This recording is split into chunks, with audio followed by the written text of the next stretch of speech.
You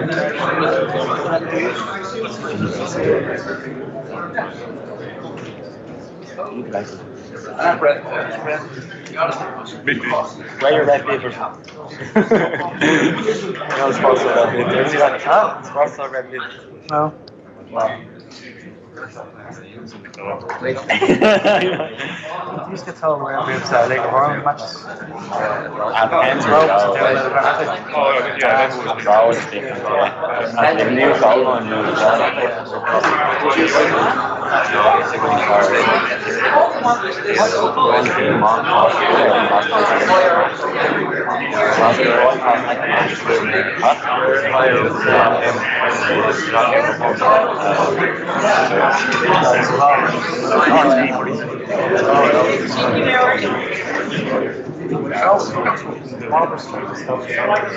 I hear it's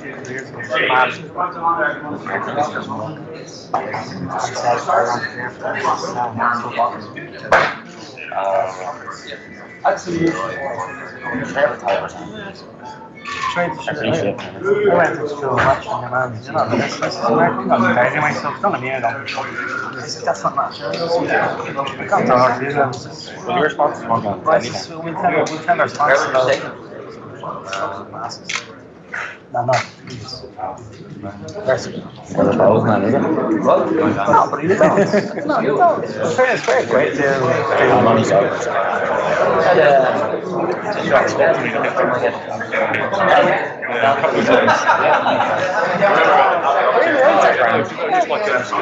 Oh, sorry. It's on telly, it's where. I don't know the rules. I don't know the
Thanks, Bill. I'm Thanks very much. not going away for about an hour yet. No. Great stuff, thank you.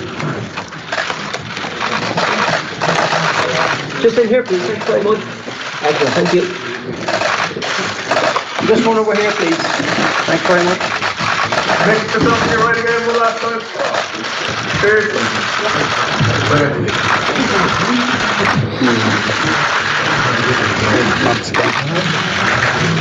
Okay.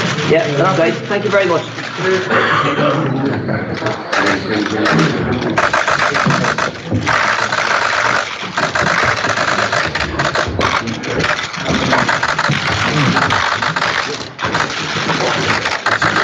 Thank you, Nick.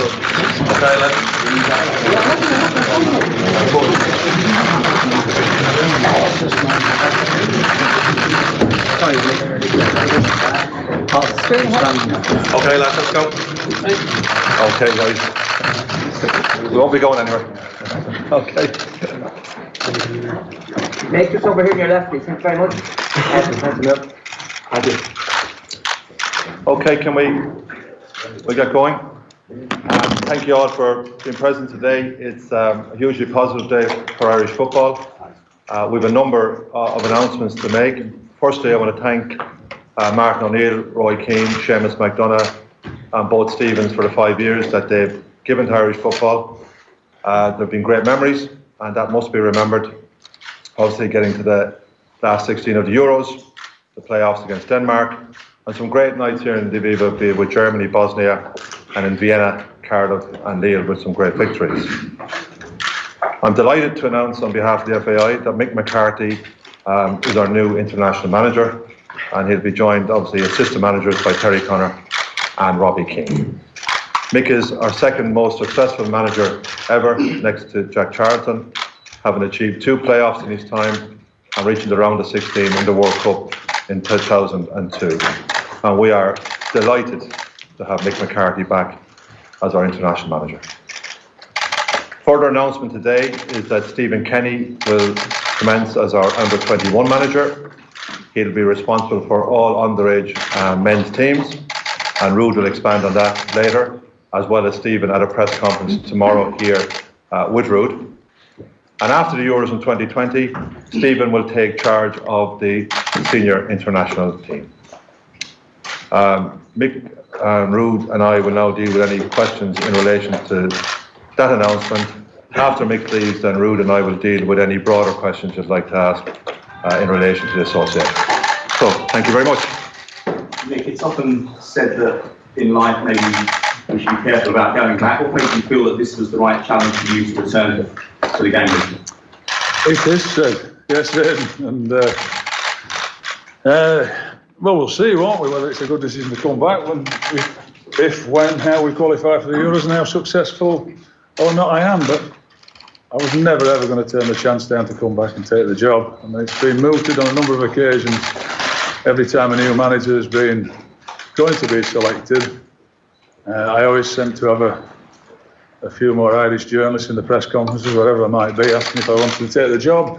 And my answer to that was always, if I'm out of work or as the job comes up and it's possible to take it and nobody's there, of course I would want to take it back. So we'll see whether it's a good decision, won't we, in 2 years' time, but I'm looking forward to it. It's great. Can you explain how the arrangement will work? Is there any flexibility at the end of your period if it goes really well to possibly extend it? No, I was explaining when I took went to see John and Ruud, and I'm happy enough with that it's for 2 years to qualify for the European Championships. And you know what, you give me all the scenarios. If we do really well and we get to the final, we win it, and will they want me to stay? Well, there might be a push for me to stay. There might also be a job in the Premier League that will want me there as well, and I might want to move on there. And if they do badly and don't qualify, then you won't want me here anyway. So it kind of fits for me.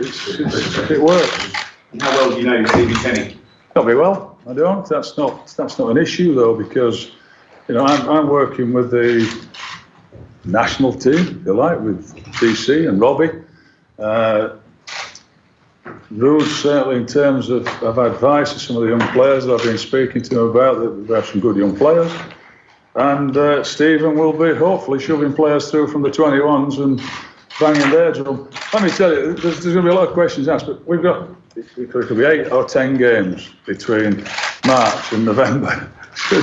Not going to get a lot of time to be going. I've got now from now until March to get to know everybody, go and see the players, find out a lot of things about a lot of people,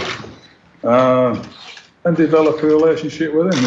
And I hope I leave a team that's qualified and a good team and a good squad behind that he can take over and try and qualify for the World Cup in 2022. How challenging is this period in Irish football? Do you believe you've got enough ability in the pool of players you'll be selecting from to be able to progress the team? Wherever I've gone, it's seldom, no, never have I gone to a team where it's been left behind, where they've been flying and been doing well. You know, I took Wolves that were relegated, Sunderland about to be relegated, and it generally needs picking up for whatever reason. And as John just said, we should remind ourselves it's not that long ago that we had qualified for European Championships. I'm sure players have retired. It's a job of mine, along with Ruud, along with Stephen, TC, Robbie, to find players who no friendlies beforehand, to start in March and try and qualify. You need as much quality as you can get. Will you make it a priority to try and bring Declan Rice of West Ham back into the fold? I'm glad you asked me that. Yes, I spoke to Declan's father today, sure, and had a really good conversation with him. I'll just clear some things up as well, some misconceptions that Declan wasn't here for the games because he'd had a fallout with Roy or with Martin. He's got the utmost respect for both of those guys.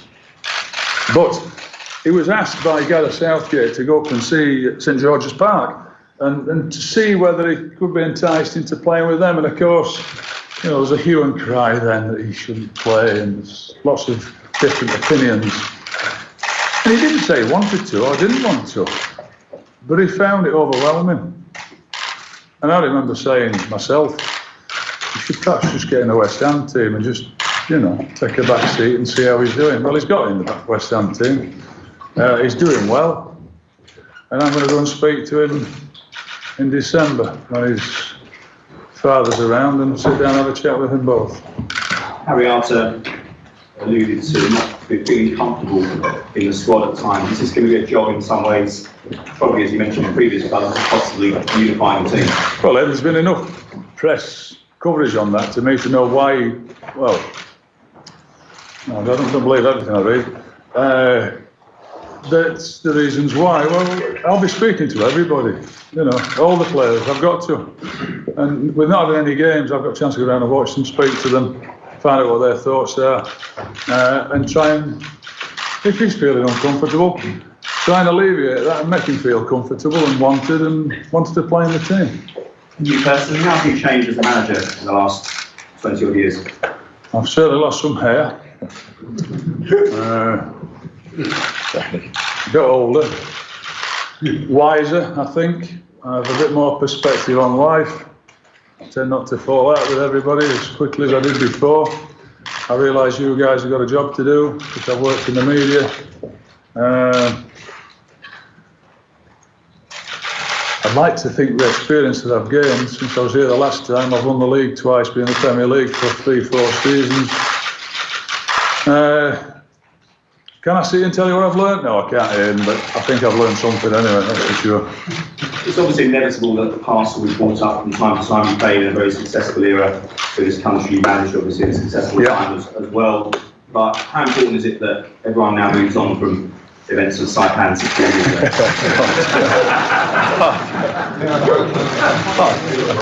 Why? What happened there, Ian? I've also...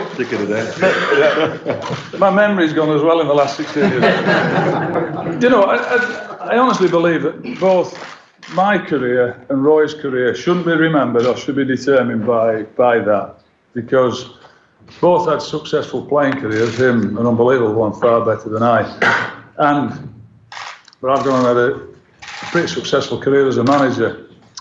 And I think I'd like to be remembered for that. And I think Roy in Ireland should be remembered for what a wonderful player he was. And the fact that when we got to Saipan and when we got there, he was a big part of that and instrumental.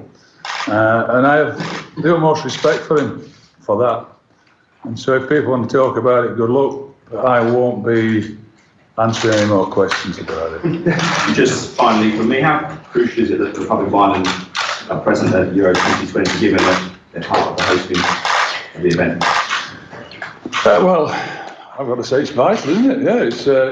Listen, if I was taking whatever job for 2 years, it's kind of vital that I qualify. But as I said before, if I do and we do well, then I can hand it on to Stephen. That'd be wonderful.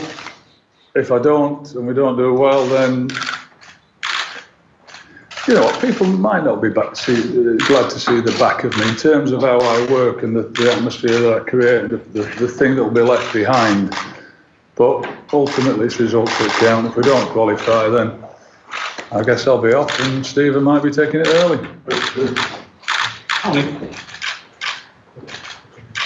Mick, can I ask you about the role of Terry Connor and Robbie and who else you might be bringing into your staff?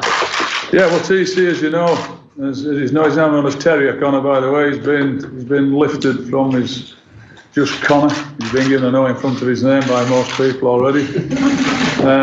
It is Terry Connor.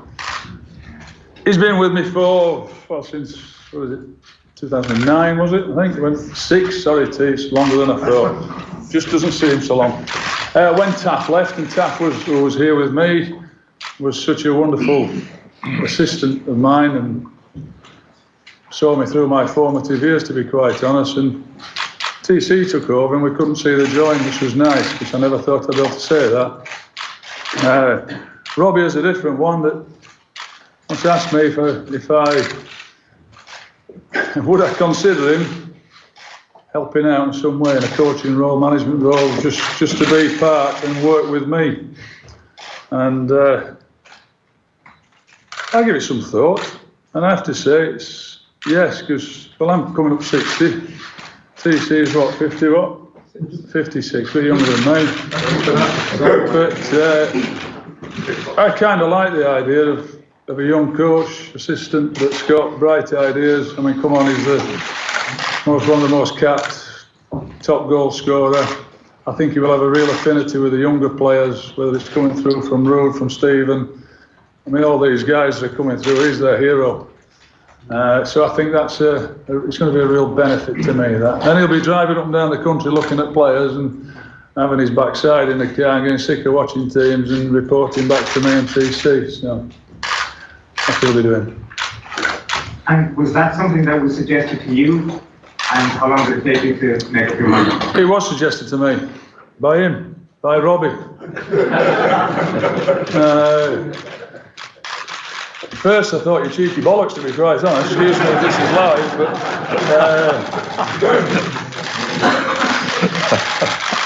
but he's cheeky, played cheeky, then he was impudent. He was the bloke that got in at 18. I gave him his debut, and I just think there's more to him now. He's serious about his football. I always loved his football. I thought when he sometimes used to clap him in training, some of the things he did. He was such a talent, but he's got his head screwed on in terms of wanting to be a coach, a manager in his own right. And if we're talking about a succession, whatever happens to me in 2 years' time, and he should be part of that succession because he's got a lot to offer. Well, it strikes me, Mick, I mean, knowing you so long, if things go well, I can't see you wanting to give up your job. I probably won't, but I've no option, have I? So, like I said, that's 2 years down the line. Do you know how long a championship managers get? The average tenure? 11 months. I haven't been given 24. So, you know, let me just put this to you. What about Stephen Kenny comes in? I mean, I'm so surprised. And there's no disrespect to Dundalk, but he hasn't gone somewhere else already.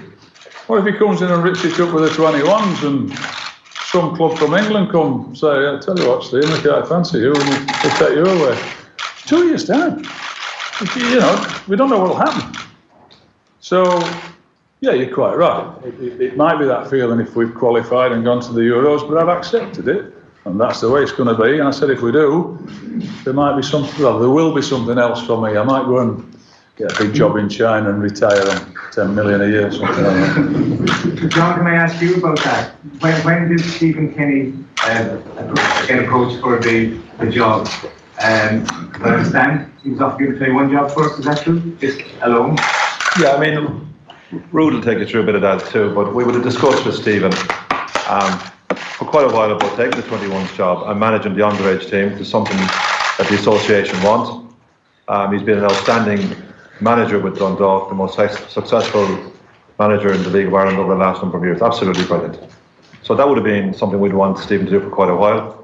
And then in discussions with Stephen, he's obviously made it clear he wants to manage the A job, and he'll get that in 2020, and he's happy to do so, and he'll make that very clear tomorrow. So the whole idea, as outlined today, is Mick is in a project, get us to 2020. Stephen's straight in managing the 21s, managing the underage teams as well, which is hugely important as a support to Rude. And then after the Euros, Stephen takes the A job, and that's the plan, that's the strategy, that's the vision. You look back on the year just gone then as a missed opportunity? I think Martin O'Neill did a terrific job for us, Tony, and I think people have got to remember that. I've heard and read a lot of stuff that's been written over the last period. Very unfair. He got us to the last 16 of the Euros, less than 12 months ago in a playoff against Denmark, and he blooded 12 or 13 players in the last 12 months. So he was a very good appointment for the Football Association of Ireland, and the blooding of the players in the last 12 months will stand to Mick and Stephen Kenny into the future. Expensive though. I mean, I read things in the papers, Tony, you read them too. You can talk about expensive, whatever way you put it. He was a good manager. He got us to a major tournament. He got us to the playoffs against Denmark. We were 60 minutes away from getting to a World Cup. We beaten by France down in Lille, and as we remember, 2-1. France went on to the European finals. He did a hell of a job for Irish football.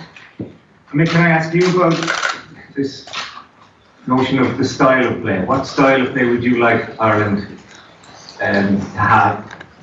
And does it really matter? Did you enjoy watching us in the World Cup in 2002? I guess that's the style I play, isn't it? That's how we. I mean, there's real misconceptions in there about styles of football. I've seen a lot, heard a lot, read a lot. I've always found winning football generally, and especially with 8 or 10 games to play, it really is going to be about winning games. You know, if we did that and then we qualified for a playoff, then maybe we could, you know, get players in, get teams in, work with them, do different stuff. But my view has always been try to have an attacking game. I mean, I played 4-4-2 when I was here the last time. That won't be happening. I doubt that very much because of the style. I think football has changed. Dominating the ball in midfield is probably one of the biggest things. Nick, you're live on Virgin Media Sport right now. I know you're quite used to that. Yeah. How does this job compare to the job you took on the first time around?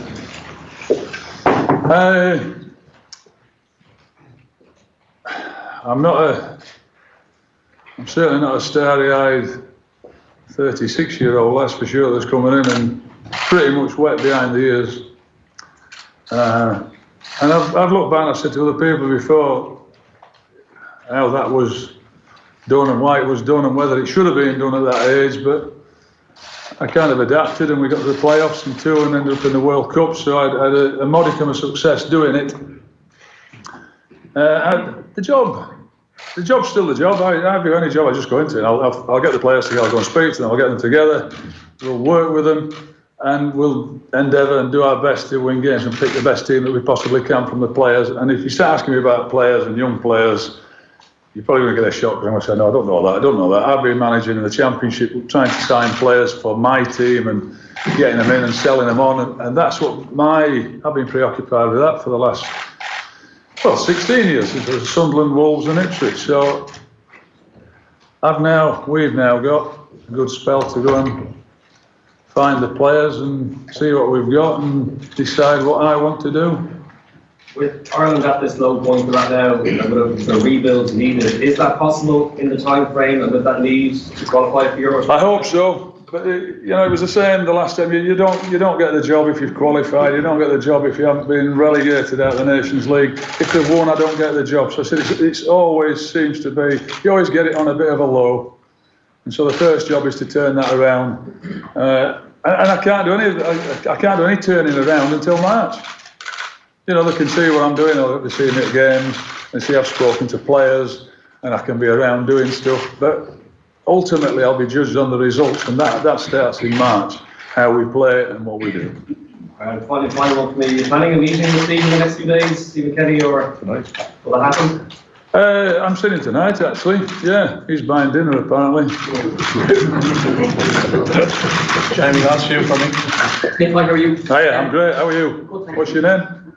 My name is Jamie. Nice to meet you, Jim. Well, just in terms of the question about We've met before, I'm sorry. I do apologise. probably have, yeah. Just in terms of us trying to get goals, spoke to Ray Houghton yesterday about Robbie coming in. He said he feels there's no better person placed to help us try and create more chances and score more goals. Previous day we interviewed Darren O'Gee. He said he felt that Robbie was playing in his current team, he wouldn't score because we just don't create chances and we haven't scored in 4 games. What's your assessment of that task of trying to help us create more from the goals and obviously score some goals, because we kept some clean sheets, but at the other end we hardly had a shot really. Would Darren put money on Robbie wouldn't score in this team? That's what he said. I'd put money on he would. Well, you know, there's a fine line. I'm talking about, just answer the question there to Des, was it? And you got to win games. So to win games, we've got to score. Of course we have, but you know, we've not got to concede. There can't be that gung-ho approach that, you know, start a tournament, you don't want to get beaten. When we're going to the World Cup, you don't want to lose your first game. Starting a tournament, don't want to lose your first game. So that's important. But we've got to try and find a way. And I've got to get around the players. I've got to see who they all are, who's available, who's fit when it comes round to March. And try and make us a force to be reckoned with. And in terms I can't do it today, Jamie. I'm saying for you, I can't. You know, it's like I can't. What can I promise you? Oh, well, we'll try and get balls in the box. We get runners from midfield. All that stuff that we try and create goals with. I know about doing it. I know how to do it. Doing it on the pitch when it comes round. And I'll have to see the draw on Sunday as well. See who we get playing again. And in terms of trying to get the fans back as well, we haven't had a full stadium here for a little while now. There has definitely been an unrest with the FAI, with the team, with the previous management team, with the style, etc. We do need to try and get this stadium rocking again and support back. And I'm sure there'll be a big crowd here to see your first game back. But just a word on that, trying to get the fans back. Oh, look, without them, it's always been such a wonderful experience. And that as a player, walking up the steps at Lansdowne Road and the tingle on the back of the neck and the anthem. As a manager, it was the same. And I was talking about playing at Lansdowne, playing against Spain when we beat them 1-0, and I think it was an own goal. And I've still got a photograph at home. I'm crushing Butler-Gayno's hand, and he's sort of smiling at me. I think he was grimacing at me. And we made the place an intimidating place. It was, you know, we had some really good years and great games, great times, and we did have it rocking. And it's my job to try and get that going again. It's important that we get the fans back on side. I hope it's a positive today that I took over. You know, we played good football the last time I was here, and we had some really good results. I'm not sure if you'll speak to Roy, but is Martin someone you plan to speak to about his views on the team? He's just letting what you'll do or no?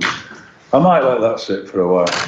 You know, we haven't got a game. And you know, sometimes I'm old enough and wise enough to make my own assessment. And I've done it with players in the past when I've been scouting players. I ring somebody up for an opinion, and maybe I'm signed because of that opinion, and I maybe should have done, and I've been put off. So, you know, we've been around a long time to know the players and to look at them. And I'll be watching the games that's gone past, and I'll be watching the opponents as soon as I know they are, and I'll make my own assessment. But I would imagine. Well, I know it will be. Martin will be feeling a bit raw, so I'll leave him alone. And you're probably right now, I won't be speaking to Roy. And just one for me, your thoughts on the draw next weekend? You'll be there with your FAI hat on and hoping for an easier draw for them because obviously it could be very difficult as well. Of course, that's never easy, is it? You know, when I turned up for the World Cup draw, and that was supposedly a group of death, and we got through it. I'll be turning up full of excitement the fact that I'm now the manager. I'll be taking the team for that tournament. And I'll have my fingers and toes crossed and hoping we get a really favourable draw, whatever that is. I don't know. Pleasure. Mitch, can I just ask you, if you meet the Stephen comes tonight, you can't put out allergy to a handful of home-based players who are championship level certain. Who says that, sir? Stephen. What are the championship players for certain? I've managed the championship for 20 odd years, and I'll tell you, it's a tough old place to be. However, my point is that these players aren't going to be back in action until March, due to the nature of the league over here. Essentially, they're ruled out of the open qualifiers. Have you a strategy of what approach you want to take to the league over here? No, because you just alerted me to that fact until I speak to Stephen tonight, and he can tell me. Then maybe we can have a strategy towards that, whether those players can get. But it's that'd be an interesting one. That one, it's 5 or 6 players that come straight into the team for a qualifier that we've got to get up and running in March. I think I really ought to see them first and judge them for myself. I wouldn't say that, I said they were top championship level. No, I'm not going to argue about that. Well, can I just finish and answer your question? I'm not going to argue with you about that, but I have scouts that ring me up that have worked at championship level and tell me a long time and say, this player is championship level, and we go and look at him and he's not championship level. And I really got to see him play at championship level before I decide that. And Stephen will be the person to talk to tonight with him, I'm sure about that. Thank you. Right, thank you. Now, as the football newspaper correspondents will make way to the photographer's room, please. John and Ruth will be available for broadcast media here. Fine. Where are we going? We're staying at your... Go on then.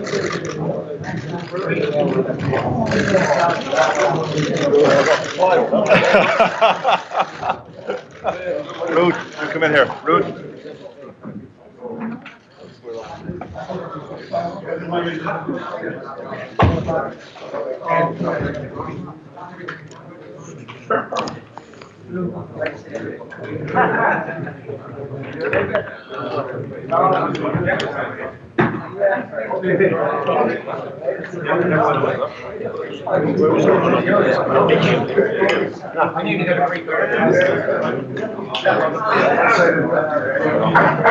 That was okay.